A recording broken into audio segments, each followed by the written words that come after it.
ഓം നമ പ്രണവാർത്ഥായ ശുദ്ധജ്ഞാനൈകമൂർത്തയേ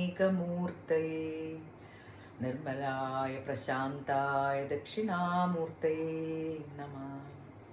നമ്മളിന്ന് സാഖ്യയോഗത്തിലെ കർമ്മണ്യേവാധികാരസ്തേ മാ ഫലേഷു കദാചന മാ കർമ്മഫലഹേതുർഭൂർമാ തേ സങ്കോസ്ത്വകർമ്മണി എന്നുള്ള ശ്ലോകത്തിലെ ആദ്യത്തെ ഭാഗം നമുക്കൊന്ന് ഫോക്കസ് ചെയ്ത് നോക്കാം. എന്താണ് അതിൽ നിന്ന് നമുക്ക് കിട്ടാൻ പറ്റുക?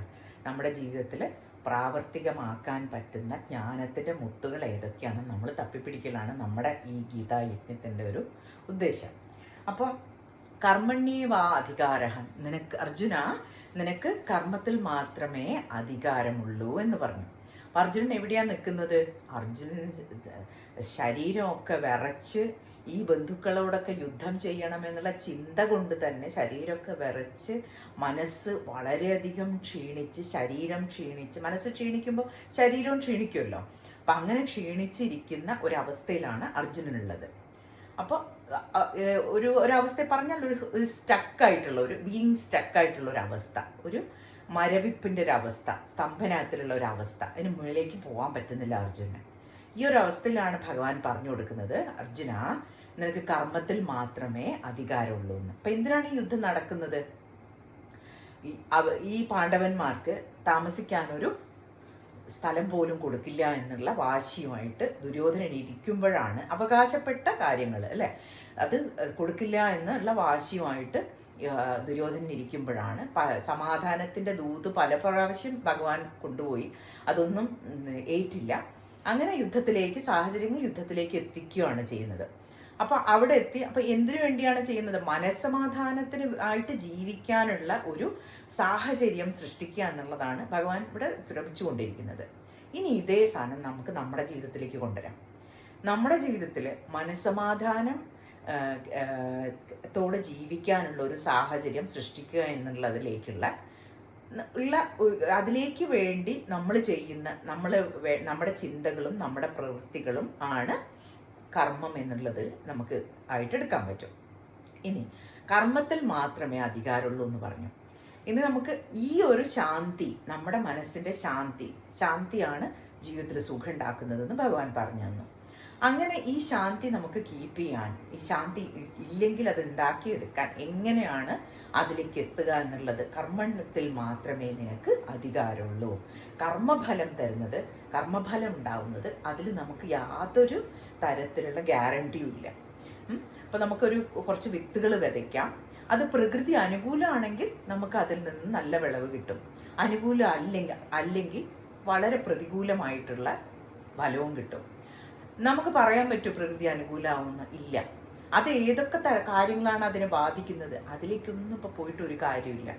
നമുക്ക് എന്ത് ചെയ്യാൻ പറ്റും? ഈ മൊമെൻറ്റിൽ നമ്മുടെ ചിന്തകളും നമ്മുടെ പ്രവൃത്തികളും അടുത്ത സ്റ്റെപ്പിലേക്ക് നമ്മളെ എത്തിക്കുമെന്നുള്ള ഒരു പ്രതീക്ഷയോടുകൂടി ചെയ്യാൻ പറ്റും. അപ്പോൾ ഈ മൊമെൻറ്റിൽ നമ്മൾ ചെയ്യുന്ന കാര്യങ്ങൾ ഒരേ കാര്യങ്ങൾ തന്നെ ചെയ്തുകൊണ്ടിരുന്നിട്ട് വ്യത്യസ്തമായിട്ടുള്ളൊരു റിസൾട്ട് നമുക്ക് കിട്ടാൻ പറ്റില്ല. നമ്മൾ ഓരോ പ്രവൃത്തിയിലൂടെയും നമ്മൾ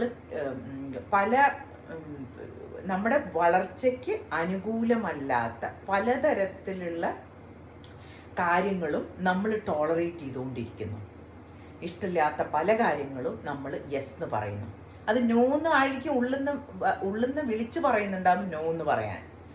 എന്നിട്ടും മറ്റുള്ളവർ എന്ത് വിചാരിക്കും, അല്ലെങ്കിൽ ഞാനിങ്ങനെ ചെയ്താൽ വീട്ടിലത്തെ സമാധാനം പോവും, ഇങ്ങനെ അല്ലെങ്കിൽ ഓഫീസിലത്തെ കാര്യങ്ങൾ ബോസിനെ ദേഷ്യം പിടിപ്പിക്കും, ഇങ്ങനെയൊക്കെ പറഞ്ഞ് ചുരുക്കി പറഞ്ഞാൽ നമ്മൾ നമ്മുടെ ഉള്ളിലത്തെ ട്രൂ ആയിട്ടുള്ള കളർ കാണിക്കാൻ ഭയപ്പെട്ടുകൊണ്ടേയിരിക്കുകയാണ്. We are so afraid to show our true colour. നമ്മുടെ ഉള്ളിൽ നിന്ന് വരുന്ന യഥാർത്ഥത്തിൽ വരുന്ന റെസ്പോൺസ് എന്താണ്, ഓരോ കാര്യങ്ങളും സിറ്റുവേഷനും അല്ലെങ്കിൽ അഭിപ്രായങ്ങളും എല്ലാം നമ്മൾ അതവിടെ മൂടി വെച്ചിട്ട് പലപ്പോഴും അങ്ങനെയാണ് നമ്മൾ അഭിനയിക്കുകയാണ് ചെയ്യുന്നത്. മറ്റൊരു കാര്യമായിട്ട് പുറത്തു വരും, അത് അഭിനയമായിട്ട് വരും, അത് പെർഫോമൻസ് ആയിട്ട് വരും. പെർഫോമൻസ് ചെയ്തുകൊണ്ടിരിക്കും എന്തുണ്ടാവുക എന്നറിയാം, നമുക്ക് നമ്മളെ തന്നെ നഷ്ടമായ പോലത്തെ ഒരു ഫീലിംഗ് ആണ്, സെൽഫ് അബാൻഡൻമെൻറ്റ് ഉള്ള ഒരു ഫീലിംഗ് വരും. നമുക്ക് നമ്മളെ തന്നെ വെറുത്തല്ലാത്ത പോലെ അതിൻ്റെ മൂല്യം അറിയാത്ത ഒരു ഫീലിംഗ് വന്ന് നമ്മളിങ്ങനെ മറ്റുള്ളവർക്ക് വേണ്ടി ഇങ്ങനെ പാവയെ പോലെ കളിച്ചുകൊണ്ടേയിരിക്കും. ഇതെന്ത് ചെയ്യും? ഇത് ഒരു പോയിന്റിൽ പോയി പൊട്ടാനുള്ളതാണ്. അപ്പം ആ പൊട്ടുന്ന ലെവൽ വരെ കാര്യങ്ങൾ എത്തിക്കാതെ അതിനു മുമ്പ് തന്നെ കമ്മ്യൂണിക്കേഷൻസൊക്കെ സ്ട്രോങ് ആയി കമ്മ്യൂണിക്കേഷൻസ് ക്ലിയർ ആക്കണം. പറയാനുള്ളത് ബഹളം കൂട്ടി പറയണമെന്നല്ല പറയുന്നത്, പറയാനുള്ളത് തുറന്ന് പറയാൻ പറ്റണം. പലപ്പോഴും ചേഞ്ച് എന്നുള്ളത് വരുന്നത് ഒരു വലിയ പടക്കം പൊട്ടുന്ന പോലത്തെ എഫക്റ്റോട് കൂടിയായിരിക്കില്ല. പലപ്പോഴും വലിയ അനൗൺസ്മെൻറ്റോട് കൂടിയൊന്നും അല്ല ചേഞ്ച് വരും. നമ്മളിപ്പോൾ ന്യൂ ഇയറിൻ്റെ ഒരു റെസൊല്യൂഷൻ, ഞാൻ ഇന്ന് മുതൽ എന്ന് പറഞ്ഞിട്ട് നമുക്ക് കുറേ ലിസ്റ്റ് ഉണ്ടാവും കാര്യങ്ങൾ ചെയ്യുന്നത്. ജിമ്മിൽ പോവും, വർക്കൗട്ട് ചെയ്യും, അങ്ങനെ ഹെൽത്ത് നോക്കും, അങ്ങനെ മൈൻഡ് നോക്കും, മെഡിറ്റേഷൻ ചെയ്യും, ഇങ്ങനെ കുറേ കാര്യങ്ങളുടെ ഒരു ലിസ്റ്റ് ഉണ്ടാവും. ന്യൂ ഇയറിൻ്റെ റെസൊല്യൂഷൻ എന്ന് പറഞ്ഞിട്ട് എത്ര കാര്യങ്ങൾ, എത്ര ദിവസം അത് നിൽക്കാറുണ്ട്. അപ്പോൾ ഇത് ഇങ്ങനെ അനൗൺസ്മെൻറ്റ് നടത്തി ചെയ്യുന്ന കാര്യങ്ങളൊന്നും നടത്തിക്കൊള്ളണമെന്നില്ല. വലിയ ബഹളം ഉണ്ടാക്കുന്ന കാര്യങ്ങളൊന്നും പിന്നത്തേക്ക് ഉണ്ടാവുമെന്നും തോന്നില്ല. അപ്പോൾ ചെറിയ മാറ്റങ്ങൾ നമ്മൾ വരുത്തുന്ന ചെറിയ സ്റ്റെപ്സ്, മാറ്റത്തിലേക്കുള്ള ചെറിയ സ്റ്റെപ്സ്, മറ്റാരും കാണാതിരിക്കുമ്പോഴും കൈയടിക്കാൻ ആൾക്കാരുണ്ടാവില്ല, പക്ഷെ നമ്മുടെ സ്വാതന്ത്ര്യത്തിലേക്ക്, നമ്മുടെ മനസ്സമാധാനത്തിലേക്ക് നയിക്കുന്ന ഓരോ ചെറിയ സ്റ്റെപ്സ് ഉണ്ടല്ലോ, അതെല്ലാം കൂടി കൂടി കൂടി കൂടി വെച്ച് നമ്മൾ ബാങ്കിൽ നമ്മൾ ഡിപ്പോസിറ്റ് ചെയ്യുന്നില്ല, ചെറിയ ചെറിയ എമൗണ്ടായി ഡിപ്പോസിറ്റ് ചെയ്ത് അവസാനം ഇതൊരു വലിയ കോമ്പൗണ്ട് ഇൻട്രസ്റ്റ് ആവുന്നത് പോലെ വലിയൊരു എമൗണ്ട് ഓഫ് ഇൻവെസ്റ്റ്മെൻറ്റായി അത് മാറും. ഇമോഷണൽ മെച്യൂരിറ്റിയിലേക്ക്, അല്ലെങ്കിൽ സമാധാനത്തിൻ്റെ ഒരു വാതിലത് തുറന്നു തരും. അപ്പോൾ എന്താണ് ചെറിയ ചെറിയ മാറ്റങ്ങൾ, ട്രൂത്ത്. ഈ സിറ്റുവേഷൻസ് പലതും നമ്മളെ ടെസ്റ്റ് ചെയ്യാൻ വരുമ്പോഴും ആരും നോക്കാത്തപ്പോഴും നമ്മൾ എൻ്റെ സ്വാതന്ത്ര്യത്തിലേക്കുള്ള അല്ലെങ്കിൽ മനസ്സിൻ്റെ സമാധാനത്തിലേക്കുള്ള സ്റ്റെപ്പാണോ ഞാൻ എടുക്കുന്നത്, അല്ലെങ്കിൽ ഞാൻ പെർഫോം ചെയ്യുകയാണോ, പീസ് കീപ്പറുടെ ഇതായിട്ട് എന്താ പറയുക, മുദ്രാവാക്യം വിളിച്ച് ഞാനില്ലെങ്കിൽ ലോകം മുഴുവൻ തകർന്നു വീഴും, അല്ലെങ്കിൽ ഈ സിസ്റ്റം മുഴുവൻ കൊളാപ്സ് ചെയ്യും. ചില സമയത്ത് സിസ്റ്റം കൊളാപ്സ് ചെയ്യായിരിക്കും, പക്ഷെ ആ കൊളാപ്സ് ചെയ്യലായിരിക്കും ആ മൊമെൻറ്റിൽ ഒരുപക്ഷെ അത് ആവശ്യം. അപ്പോഴായിരിക്കും പുതിയ ഫ്രഷായിട്ടുള്ള ഒരു സിസ്റ്റം ഉണ്ടാവുക. അപ്പോഴായിരിക്കും നമുക്കറിയില്ല, നമ്മൾ ചെയ്തു നോക്കാണ്ട് നമുക്കെങ്ങനെയാണ് അറിയാം. പലപ്പോഴും ഭയമായിരിക്കും അത് ഒരു കാര്യം നമുക്ക് ചെയ്യാനോ മാറ്റം വരുത്താനോ പറ്റാത്തത്. അപ്പോൾ നിങ്ങൾ ജസ്റ്റ് വെയിറ്റ് ചെയ്തുകൊണ്ടിരിക്കുകയാണ്, ഒരു വീഡിയോ അല്ലെങ്കിൽ ഒരു കാര്യം എനിക്കൊരു മോട്ടിവേഷൻ, ഒരു കാര്യം ഹെൽപ്പ് വേണം, ഒരു സപ്പോർട്ട് വേണം ഈ ഒരു മാറ്റം വരുത്താൻ. അതാവട്ടെ ഇത്. ഈ മൊമെൻറ്റിൽ നിങ്ങൾ വെയിറ്റ് ചെയ്യാണ്ട് ഇരുന്നിട്ട് ഈ മൊമെൻറ്റിൽ തീരുമാനിക്കൂ, yes I am going to do it. ആരടുത്തും പറയേണ്ട ആവശ്യം, ഇതെല്ലാം ഒരു ഇന്നർ ജേണിയാണ്. അങ്ങനെ ആ ധൈര്യം സംഭരിച്ച് എന്താണോ ഇതിന് വരാൻ പോകുന്നത്, ലിസൺ. ഒരു മാറ്റം, നല്ല മാറ്റങ്ങൾക്കൊക്കെ കോസ്റ്റ് കൊടുക്കേണ്ടി വരും. ഒരു വിലയും കൊടുക്കാതെ ഒരു നല്ല മാറ്റങ്ങളും കിട്ടാൻ പോകുന്നില്ല. വില ഇൻ ദ സെൻസ് ദാറ്റ് നമ്മൾ പണത്തിൻ്റെ കാര്യമല്ല പറയുന്നത്. വില എന്ന് പറയുന്നത് നമ്മൾ വളരെ വലുതെന്ന് വിചാരിച്ച് വെച്ചിരിക്കുന്ന കുറേ ചില കാര്യങ്ങളൊക്കെ സാക്രിഫൈസ് ചെയ്യേണ്ടി വരും. എന്തിന്? നമ്മുടെ മനസ്സമാധാനത്തിലേക്കുള്ള മാറ്റത്തിന് വേണ്ടിയിട്ട്. അപ്പോൾ ഫസ്റ്റ് പ്രയോറിറ്റി, പ്രാധാന്യം നമ്മുടെ ജീവിതത്തിൽ ശാന്തി, മനസ്സമാധാനത്തിന് കൊടുത്തുകൊണ്ട് ചെറിയ ചെറിയ മാറ്റങ്ങൾ ജീവിതത്തിൽ വരുത്താൻ പറ്റട്ടെ. അങ്ങനെ നമ്മൾ ഒരു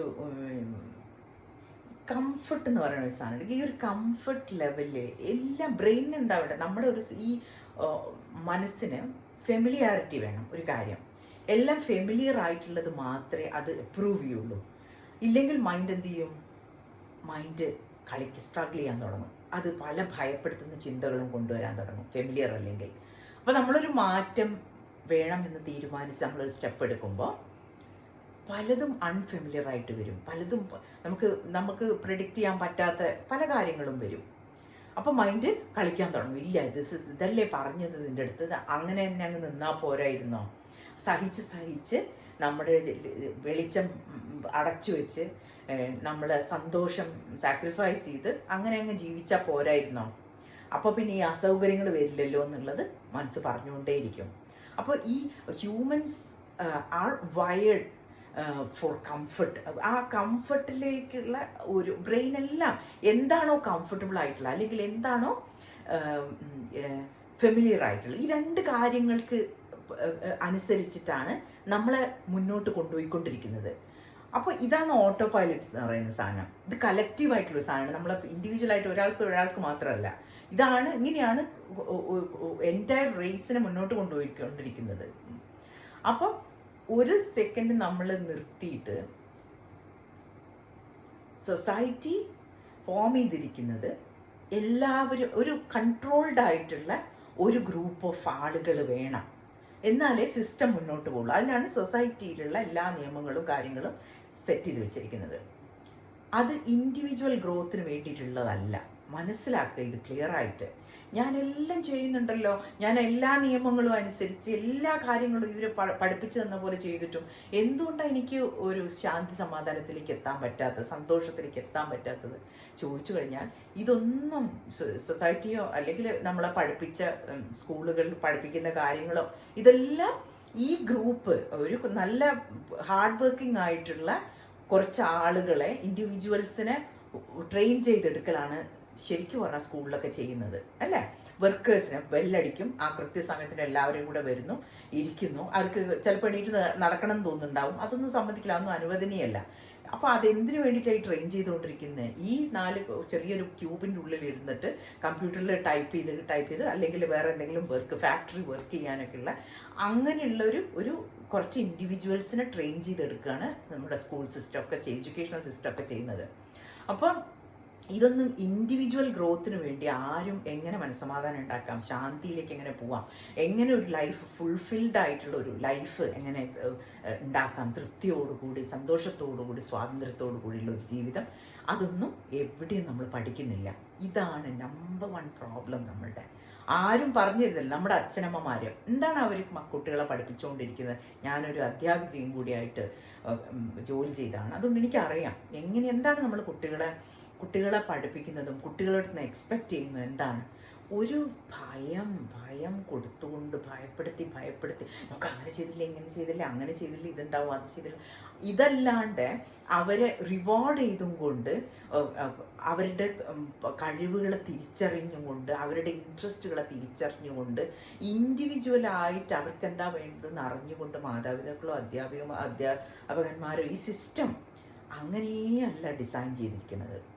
അപ്പോൾ നമ്മൾ ഓരോരുത്തരുടെയും ജോലിയാണ് നമ്മളുടെ മനസ്സമാധാനം ത്തിലേക്ക് എത്തേണ്ട വഴി നമ്മൾ തന്നെ കണ്ടെത്തുക എന്നുള്ളത്. അത് സെൽഫ് ഡിസ്ട്രക്റ്റീവായിട്ടുള്ള ചിലരെന്താ പറയുക, സമാധാനത്തിന് വേണ്ടിയിട്ട് ഓരോരോ എഡിക്ഷൻസിലേക്ക് പോകും. അത് മദ്യമാവാം, മയക്കുമരുന്നാവാം, അങ്ങനെ ഏതെങ്കിലും തരത്തിലുള്ള എഡിക്ഷൻസിലൂടെ. ചിലർ വർക്കഹോളിക് ആയിരിക്കും. ചിലരില്ലേ, നമ്മുടെ ഒരു നെയ്ബറുണ്ട്, അദ്ദേഹം ഒരു ഡോക്ടറാണ്. എപ്പോൾ കാണുമ്പോഴും ഹൗ ആർ യു ഡൂയിങ് എന്ന് ചോദിച്ചാൽ US-ലാണ് ജീവിക്കുന്നത്. അപ്പോൾ സംസാരിക്കുമ്പോൾ നമ്മളിങ്ങനെ ഹലോ എന്ന് പറയുമ്പോൾ ചോദിക്കുമല്ലോ, ഹൗ ആർ യു ഡൂയിങ്, ഇന്ന് നിങ്ങൾ എങ്ങനെ, ഹൗ ആർ യു ഡൂയിങ്, എന്താ വിശേഷം, എങ്ങനെ ചെയ്യുന്നു? Very busy but I can complain. വളരെ ബിസിയാണ്, എപ്പോഴും ഒരേ ആൻസർ. അദ്ദേഹം വീട്ടിലുണ്ടാവാറേ ഇല്ല, ഒരിക്കലും അവൈലബിൾ അല്ല കുട്ടികൾക്കും ഒന്നും, എപ്പോഴും ബിസിയാണ്, ജോലി തിരക്ക് തന്നെ. ജോലി എന്ന് പറയുന്നത് എന്താണ് ശരിക്കും? നമ്മളുടെ ശരിക്കും ബേസിക്കായിട്ട് ഈ സൊസൈറ്റി പറയുന്ന എല്ലാം അവിടെ മാറ്റിവെച്ച് ഒരു സ്റ്റാറ്റസിൻ്റെ സിമ്പിളായിട്ട് ജോലിനെ കാണുന്ന അതെല്ലാം ഒന്നും നമ്മളെ ഹെൽപ്പ് ചെയ്യുന്ന സാധനങ്ങളല്ല. ആ ചിന്തകളൊന്നും അതെല്ലാം എടുത്ത് മാറ്റി വെച്ചാൽ എന്താണ് ഒരു ജോലി എന്നുള്ളത് കൊണ്ട് നമ്മൾ എക്സ്പെക്ട് ചെയ്യുന്നത്? ഡൈനിങ് ടേബിളിൽ ഇരിക്കുമ്പോൾ ഭക്ഷണം വേണം കഴിക്കാൻ, അല്ലേ? ഒരു അസുഖം വന്നു കഴിഞ്ഞാൽ ഒരു രോഗം വന്നു കഴിഞ്ഞാൽ ചികിത്സിക്കാനുള്ള പണം വേണം, കുട്ടികൾക്ക് പഠിക്കാൻ പണം വേണം. ഇങ്ങനെ എസെൻഷ്യൽ ആയിട്ടുള്ള കാര്യങ്ങളൊക്കെ നടന്നു പോകാൻ വേണ്ടിയിട്ടുള്ള ഒരു കാര്യമാണ് ജോലി എന്ന് പറയുന്നത്. അത് മാറ്റിമറിച്ച് അത് സ്റ്റാറ്റസിൻ്റെ സിമ്പിളായി മക്കളെ ഡോക്ടർമാരാക്കി കഴിഞ്ഞാൽ മാത്രമേ നമുക്ക് സൊസൈറ്റിയിൽ ജീവിക്കാൻ പറ്റുള്ളൂ എന്നുള്ള ഒരു ഇതിലേക്ക് കൊണ്ടുപോയി കാര്യങ്ങൾ കൊണ്ടുപോയി എത്തിച്ചിട്ട് കുട്ടികൾ പഠിച്ചുകൊണ്ടേയിരിക്കും. എനിക്കറിയാം ചില കുട്ടികളെ പഠിച്ചുകൊണ്ടേയിരിക്കും, നന്നായിട്ട് സ്കൂളിലൊക്കെ ചെയ്യും. കോളേജിലെത്തി കുറച്ച് കഴിഞ്ഞ് ഒന്ന് ആ അച്ഛനമ്മമാർ കൊടുക്കുന്ന പ്രഷറൊക്കെ ഒന്ന് റിലീസ്ഡ് ആയി കഴിഞ്ഞാൽ കുട്ടികൾക്ക് പിന്നെ അറിയില്ല എവിടെയോ ഫോക്കസ് ചെയ്യേണ്ടതെന്ന്. അവർക്ക് ജീവിക്കാൻ പഠിച്ചിട്ടേ ഇല്ല കുട്ടികൾ. എനിക്കറിയാം ചില കുട്ടികൾ പറയും, ടീച്ചർ എനിക്ക് റിലാക്സ് ചെയ്യാനേ പറ്റില്ല, റിലാക്സ് ചെയ്യാൻ അറിയില്ല. കാരണം അത് അങ്ങനെയാണ് നമ്മൾ മാതാപിതാക്കളും ടീച്ചേഴ്സും അവരെ ട്രെയിൻ ചെയ്ത് കൊണ്ടുവന്നിരിക്കുന്നത്. കുറച്ച് കാലം കഴിയും കുട്ടികൾക്ക് അറിയില്ല എങ്ങനെയാണ് റിലാക്സ് ചെയ്യേണ്ടതെന്ന് അറിയാൻ. ഒന്ന് ആലോചിച്ച് നോക്കും, എന്തെങ്കിലും ഒരു കാര്യം ചെയ്യാനല്ല പറയുന്നത്, ഒന്നും ചെയ്യാണ്ടിരിക്കാൻ നമ്മളിനി മോർ ട്രെയിനിങ് കൊടുക്കണം കുട്ടികൾക്ക് എന്നുള്ള അവസ്ഥയിലാണ് നിൽക്കുന്നത്. അപ്പോൾ നമ്മളൊന്ന് ഒരു ഗിൽട്ടില്ലാതെ ഒന്ന് റെസ്റ്റ് ചെയ്യാൻ കൂടി നമുക്ക് ആരെങ്കിലും പഠിപ്പിച്ചു തരണം എന്നുള്ള അവസ്ഥയാണ്. എന്തിനാ ഇതൊക്കെ പറയുന്നത് വെച്ചാൽ നമ്മൾ മനസ്സിലാക്കണം where we are coming from. നമ്മളെ പഠിപ്പിച്ച് തന്നിട്ടുള്ള സിസ്റ്റം ഇതാണെന്ന് തിരിച്ചറിഞ്ഞാൽ മാത്രമേ നമ്മൾ അതിൽ നിന്ന് മാറണമെന്ന് മനസ്സിലാവുള്ളൂ. അതിനു വേണ്ടിയാണ് പറയുന്നത്. അപ്പോൾ എങ്ങനെ മാറാൻ പറ്റും?